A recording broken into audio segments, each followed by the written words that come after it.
Bon, bonjour à tous et bienvenue sur la chaîne de Callistas to the Moon. J'espère que vous allez bien. Aujourd'hui, nous sommes le 21 mai 2022, il est 10h07 à l'heure où j'enregistre la vidéo. Et vous le voyez, pour le moment, le Bitcoin est toujours plutôt à l'état stationnaire, en milieu de canal descendant. Donc pour le moment, ce qui se joue est toujours la même chose. Est-ce que pour le moment on n'est pas potentiellement rentré dans une phase de consolidation pour mieux poursuivre la baisse et aller chercher le bas de canal situé à 12 000 $? Ou est-ce qu'au contraire il consolide pour essayer de repartir en haut de canal descendant pour peut-être mieux repartir ensuite? Mais bon, est-ce qu'on n'aurait pas un beau petit signal d'achat à venir pour aller chercher le haut de canal descendant? C'est ça qui se joue. Soit un rebond en milieu de canal pour aller chercher le haut de canal, soit une cassure du milieu de canal pour aller chercher le bas de canal. Ça c'est pour la vue journalière. En vue 4 heures, quand même les dernières informations dont je dispose sont les suivantes. On a eu une entrée, vous le voyez ici, dans un mouvement descendant, s'en est suivi un mouvement haussier, baissier, haussier, baissier, et finalement on est rentré, on en avait également parlé dans la dernière vidéo YouTube, potentiellement dans un triangle, ou dans tous les cas dans une figure plutôt de continuation de la baisse. Néanmoins, vous le savez, les triangles sont plutôt des figures chartistes 50-50, et on pourrait résumer la chose, les éléments de la manière suivante.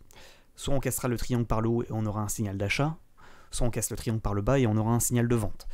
Hier, on s'est fait une petite frayeur en fin de journée avec une fausse cassure du triangle pour mieux réintégrer, et pour le moment, on va dire que ce triangle n'a pas été réellement cassé. Néanmoins, je pense que, c'est ce que je vous ai dit ce matin sur Telegram, les informations, enfin les éléments les plus importants pour moi ne sont pas le triangle. L'élément le plus important pour moi, c'est le rectangle que vous voyez en vue 4 heures, puisque d'ailleurs on le voit en vue journée, hein, avec un haut de range ici à 30 800 et un bas de range, vous le voyez, avec la clôture journalière à 28 700 $. Pour moi, c'est ça les niveaux les plus importants à privilégier: bas de range, haut de range. Parce que vous le voyez, même quand on casse en réalité le bas de triangle, on va chercher quoi? On va chercher les clôtures que l'on a ici. Et à mon avis, si on devait casser le haut de triangle, on irait chercher quoi? On irait chercher en réalité le haut de range que l'on a ici. Donc vous ne faites pas avoir avec le triangle qui pour moi est secondaire par rapport au rectangle, au range, situé, je le répète, entre 28 700 $ et les 30 800 $. Donc finalement, résumé de la situation, à mon avis, ce qui est à privilégier ce week-end, ça va être le trading sur range, c'est-à-dire trading dans le rectangle, achat, donc plusieurs stratégies de trading, hein, que je vous ai partagées ce matin sur Telegram à 10h. Donc, ce sont les suivantes. Achat sur rebond confirmé en bas de range pour aller rechercher le milieu à 29 700 $, voire le haut de range à 30 800 $. Ça, c'est le premier point. Entre les deux niveaux, il y a 7% environ. Première stratégie de trading. Achat en bas de range, revente en haut de range. Deuxième stratégie de trading. Vente en haut de range pour aller racheter en bas de range. Donc position short une fois qu'on arrive en haut de range. Troisième possibilité de trading. On casse le bas de range, signal de vente, casse sur pullback, on prend une position en short. Donc vente sur cassure confirmée du bas de range pour reprendre la baisse. Ça, c'est la troisième possibilité. Et quatrième possibilité, cassure confirmée du haut de range, cassure pullback, on reprend la hausse et on prend une position longue à l'achat. Donc on récapitule: achat en bas de range, revente en haut de range, vente en haut de range, achat en bas de range, cassure confirmée du bas de range, signal de vente, cassure confirmée du haut de range, signal d'achat. Voilà pour moi les 4 stratégies de trading les plus profitables dans les jours à venir. On pourrait également donner des stratégies de trading dans le triangle, mais je pense encore une fois qu'il va nous faire vous voyez ici, des fausses cassures du triangle. Donc le triangle risque d'être invalidé. En réalité, je pense qu'il est préférable de plutôt trader le rectangle plutôt que le triangle. Ça, c'est les informations que je devais vous donner. Au niveau des indicateurs, on le répète encore une fois, lors des baisses, on a de gros volumes d'échanges, signifiant que pour le moment, on est plutôt toujours à la baisse. Néanmoins, moi, j'ai pris une petite position ce matin à l'achat pour essayer d'aller chercher le haut de range. On verra si ça tient. Également, je devais donner des signaux intéressants, de dire, pour le moment, il continue de faire la même chose. Hein. Il continue de faire des pumps, consolidation, Bart-Simpson, consolidation, Bart-Simpson inversé, et en réalité, pour le moment, il fait toujours ces mouvements. Hein. Il faut le remarquer quand même. De pump, consolidation, drop, consolidation pump, consolidation drop, et ainsi de suite, à peu près dans les niveaux de range que je vous ai donnés précédemment. Ça, c'est à pas négliger. Également par rapport à ces cassures du haut de range pour reprendre la hausse, ces cassures du bas de range pour reprendre la baisse, qui sont les signaux les plus importants que l'on attend, parce que ça donnera la direction suivante du mouvement. Attention à ce type de configuration qui est également fréquente sur les marchés, de cassure du haut de range, pour tout de suite après, hop là, réintégrer le range, et en fait faire une cassure, pullback, réintégration. Ça, c'est, j'ai envie de dire, les carottes journalières qui nous met depuis maintenant plusieurs semaines. On récapitule. Attention à ce qu'il ne fasse pas une cassure du haut de range, des 31 800, pour faire une Bart Simpson, j'ai envie de dire, mais dans des unités de temps assez courtes pour réintégrer. Et à ce moment-là, on aurait un signal de vente. Donc si vous voyez ce type de configuration, cassure, pullback, on réintègre, là, on a une excellente opportunité de trading sur ce type de configuration. De dire cassure, pullback, signal de vente sur la réintégration. Donc là, on prend une position en short pour aller chercher le niveau opposé du range. Ça, c'est une excellente opportunité de trading. De la même manière, on a exactement la même chose en long. Cassure du bas de range, on pourrait se dire, ça y est, signal de vente, on va crash et poursuivre la baisse. Pas du tout, on pourrait faire une cassure, pullback, réintégration du range. Et là, on prend une position à l'achat pour aller rechercher le niveau opposé. Donc ça, c'est également des stratégies de trading qui peuvent être extrêmement intéressantes. Voilà pour ce qui est de mon analyse sur le Bitcoin. Peut-être également regarder rapidement les indicateurs. Vous voyez ici des bandes de Bollinger des moyennes mobiles exponentielles qui indiquent que pour le moment, on n'a pas inversé la tendance. On est toujours en tendance baissière, mais on voit qu'au niveau des moyennes mobiles exponentielles, le dernier plus haut ici à 30 400 $, correspondant finalement à la cassure du haut de triangle, pourrait être un excellent signal d'achat, puisqu'on repasserait au-dessus de ce ruban pour repartir à la hausse. Et effectivement, il y a une opportunité de trade, d'un trade en longue sur cassure confirmée du haut de triangle et du haut de range, situé soit à 30 400 pour le haut de triangle, soit à 30 800 pour le haut de range. Donc à ne pas négliger cette opportunité de trading en contre-tendance en position longue. Ça, c'est le premier point. Pour le moment, on voit au niveau de la moyenne mobile 20 périodes qu'on est effectivement rentré en range. On en avait parlé dans la dernière vidéo YouTube, alors qu'on était à peu près au tout début de cette entrée en range. On vous avait averti qu'effectivement il y avait une potentielle entrée en range entre 28 600 $ et les 31 300 $. Puisque ici on a un dernier plus haut qui est également intéressant, mais je trouve que ce niveau des 30 800 est plus pertinent, puisqu'on a eu plus de clôture et plus de rebonds sur ce niveau que sur celui-là. Donc moi je change mes niveaux de range aujourd'hui, je les rectifie entre 28 700, clôture journalière, ok, et ici les 30 800. Donc on récapitule, 28 700, 30 800. Pour moi, c'est ça les niveaux de range. Au niveau de la moyenne mobile 20 périodes, on voit qu'on est rentré en range. Tendance latérale entre ces niveaux, avec des Bart Simpson et Bart Simpson inversés dans le range. Au niveau des bandes de Bollinger, on voit qu'on a un niveau qui est plutôt comprimé, il faut le dire, en vue 4 heures, mais néanmoins, en vue journée, on voit que potentiellement, pour le moment, c'est pas comprimé en vue journée, hein. On est plutôt toujours dans une tendance plutôt baissière. Moi, je pense que, vous voyez cette moyenne mobile 20 périodes que l'on voit en vue journée, je pense qu'il attend tout simplement de toucher cette moyenne mobile pour prendre une décision plus radicale. Donc, à un moment donné, soit il va remonter comme ça, il va aller chercher les 30 800 haut de range, il va toucher la MM20, et il va faire une cassure pullback pour aller rechercher le haut de range, le haut de canal descendant que l'on voit en vue journée.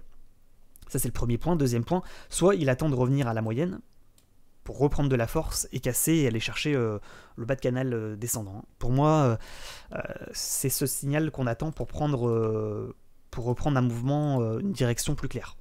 Soit de rebond sur moyenne mobile 20 périodes comme on a pu l'avoir ici, là et là. Avec ici, vous le voyez, une fausse cassure de la MM20, fausse cassure, on repasse en dessous, on crash.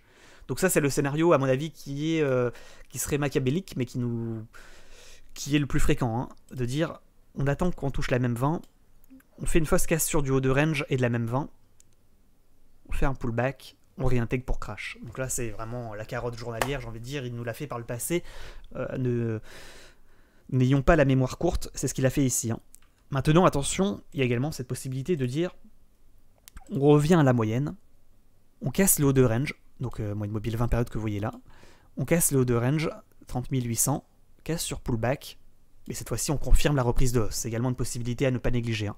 Donc casse sur pullback du haut de range, tant qu'on ne réintègre pas sous les 30 800, on aura un signal d'achat pour aller rechercher potentiellement le haut de canal descendant, hein, à ne pas négliger non plus. Donc ça c'est intéressant cette vue journée, hein, de dire effectivement on attend, en réalité le Bitcoin, il y a de fortes chances qu'il attende de revenir à la moyenne, parce qu'un cours revient toujours à la moyenne, pour reprendre de la force, pour soit inverser la tendance en vue journée, soit rebondir et reprendre mieux la baisse. Hein.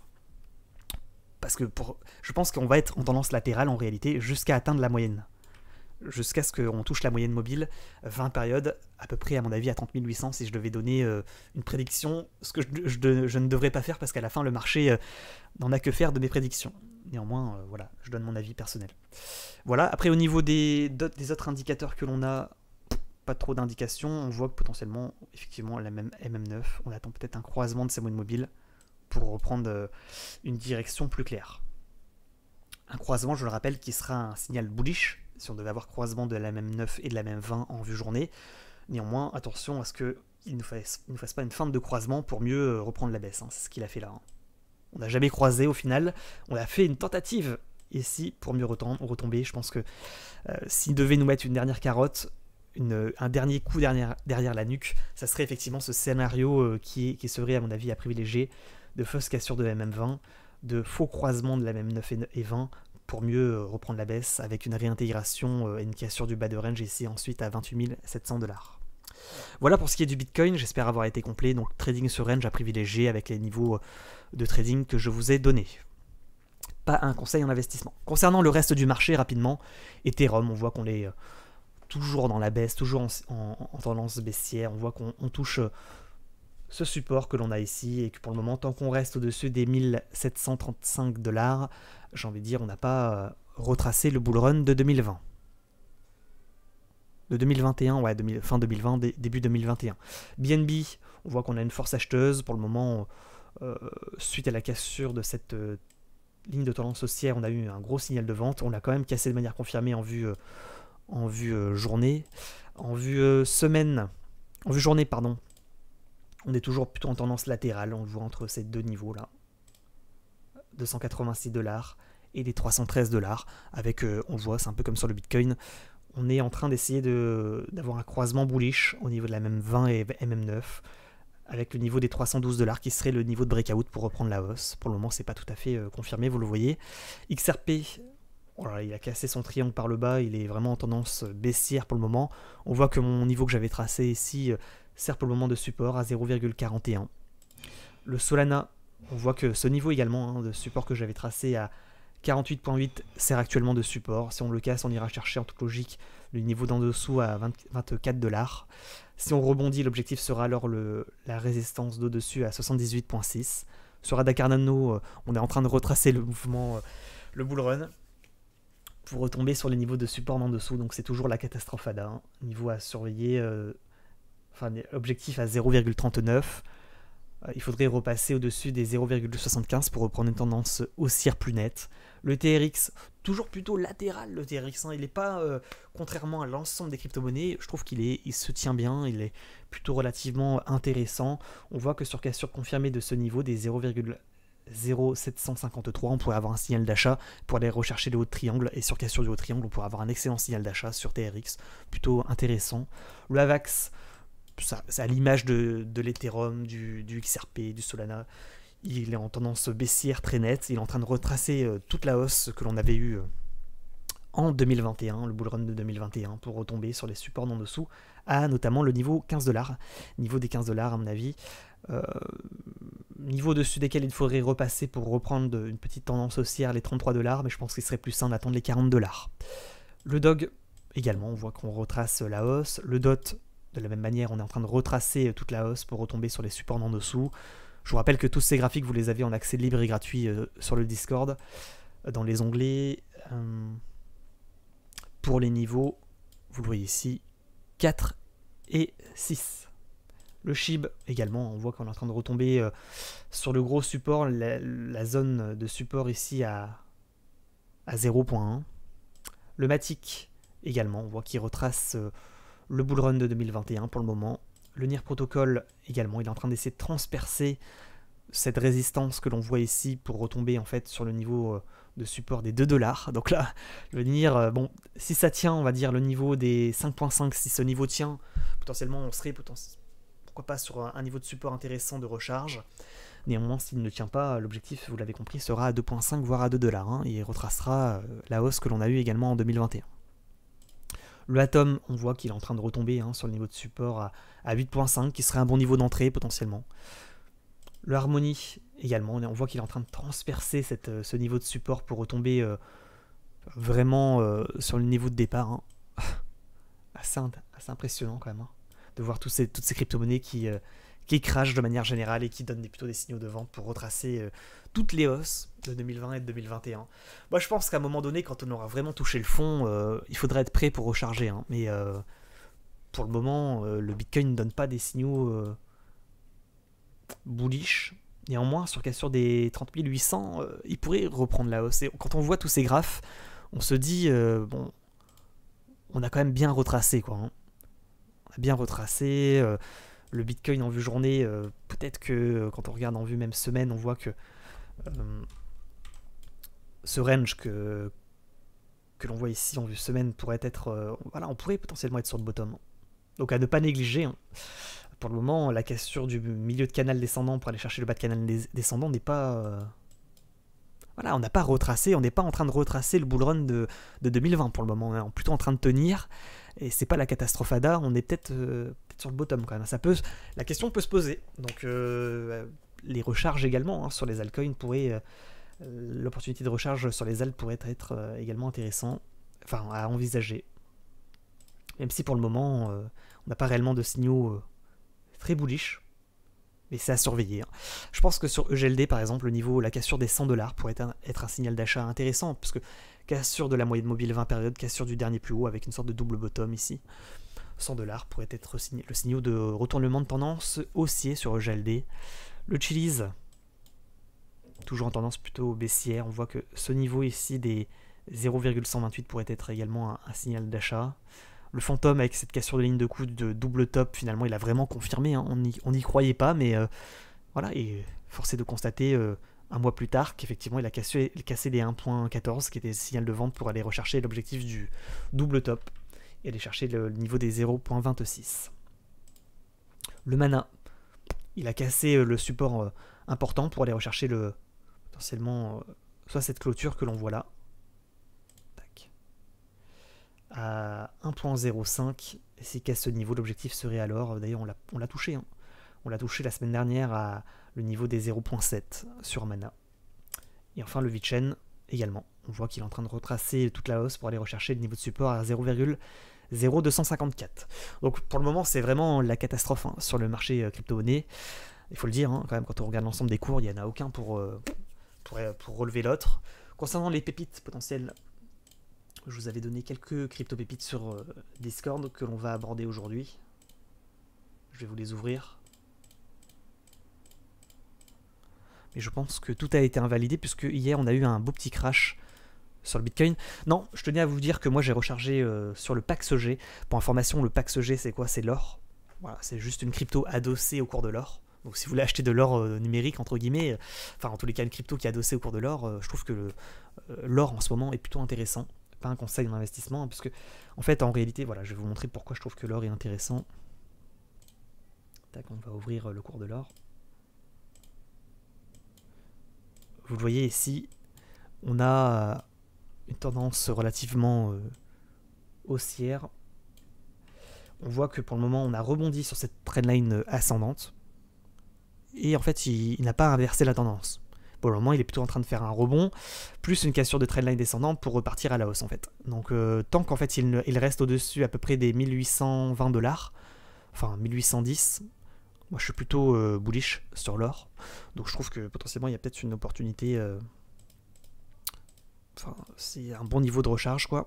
On va le regarder, l'or il est là.